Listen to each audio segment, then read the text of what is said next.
You know that feeling, right? You're staring at the ceiling, your mind is just racing, and you should be fast asleep. It's so common, and honestly, it often starts with that glowing screen we're all holding. So today, we're going to dig into that exact connection.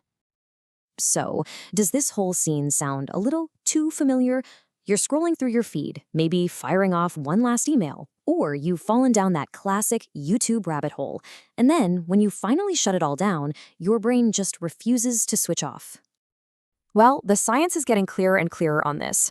Those devices we can't live without might just be the reason our brains get so confused about bedtime. The real question is, what is actually going on inside our heads? So here's what we're going to cover. First, we'll look at the classic conflict between your screen and your sleep. Then we'll dive into your body's amazing internal clock. After that, we'll uncover a surprising twist about light, explore the other ways your phone keeps you up, and then, and this is the cool part, we'll flip the script and see how tech can actually help you sleep, leading to a much smarter way to unwind. Okay, so let's start with the main problem. When we're on our devices late at night, our brains are getting totally mixed signals. I mean, think about it. It's dark outside, but there's this bright light literally inches from our eyes. It's basically asking your brain, hey, is it daytime or nighttime? Should I be winding down or should I be gearing up? And here's the reality check, right? Everyone says just turn everything off an hour before bed. But come on, that's not always practical, is it? If you're a student cramming for a test or just someone who loves to relax by watching a few videos, that advice can feel pretty much impossible to follow. To really get what's happening, we need to look under the hood at our own biology. We need to see how our bodies are naturally, hardwired to sleep. And this is where things get really fascinating. It all comes down to this thing called the circadian rhythm. Just think of it as your body's own internal 24-hour clock. It's what tells you when to wake up, when to eat, and when to wind down for sleep. And it's not just us. Animals, insects, even plants have one. Yep, 24 hours. Everything in our body is designed to run on this cycle, a rhythm that evolved over millions of years to line up perfectly with the rising and setting of the sun. But our modern world, with its artificial light 24/7, has thrown a massive wrench into those ancient gears. So, how does this internal clock actually work? Well, it's all about a hormone called melatonin. And the process is just brilliantly simple. When it gets dark outside, a little gland in your brain starts producing melatonin. And that hormone is what sends the signal to your whole body that it's time to feel sleepy. Think of it like a natural dimmer switch. During the day, your melatonin levels are super low, which helps keep you alert and awake. But as darkness falls, those levels rise, acting like a sleep hormone that tells your entire body, hey, it's time for bed. It's a really beautiful, natural system. And here is the big problem. That specific blue light, coming from our phones, our tablets, our laptops, it totally messes with the system. It basically tricks your brain into thinking it's still daytime, which then slams the brakes on all that crucial melatonin production. It's telling your body to stay awake, even when you're physically exhausted. Okay, so for years now, blue light has been painted as the main villain in this whole story. But what if it's actually a bit more complicated than that?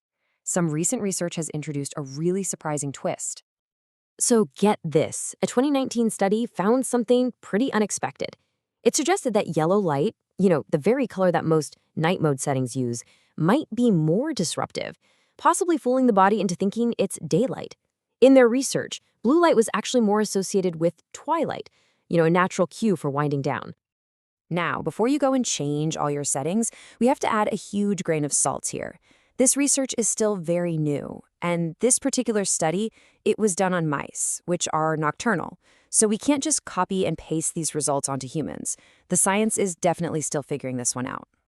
But here's the thing. While all the scientists are debating the exact color of the light, we might be missing the bigger picture. Because there are other really powerful ways your devices are keeping you from getting a good night's rest, and they have nothing to do with what color is hitting your eyes. It's really a triple threat. First, there's the direct impact. Screen time can actually delay REM sleep, which is that deep dreaming phase you need for memory and mood. Second, there's the mental side of it. An exciting movie or getting into an online debate keeps your brain buzzing, making it impossible to just power down. And finally, the most obvious one, the endless beeps and pings from notifications, which can literally pull you out of sleep all night long. So it might sound like our devices are just these sleep-wrecking machines, but What if we could use that same technology to our advantage? This is where the story actually gets really hopeful. Believe it or not, that same device in your hand can be turned into a powerful sleep toolkit. You can use those built-in filters to warm up the color of your screen. You can use an app to play white noise to block out distracting sounds. You can find incredible apps that will guide you through meditation or breathing exercises to really calm your mind. And with a wearable device, you can even track your sleep, giving you the data you need to build better habits. So, after looking at the biology, the problems, and all these potential solutions, what's the big takeaway here? How should we really think about our devices at night? So here it is, the bottom line. The goal isn't to demonize technology or to, throw your phone out of the bedroom. It's all about becoming a mindful user. It's about understanding the effects we've talked about and then consciously using that same technology to help, not hurt your rest. Ultimately, it all comes down to this one question. That device in your hand can be a sleep killer or it can be a sleep tool. And by understanding the science and making conscious choices, you're the one who gets to decide which one it's going to be.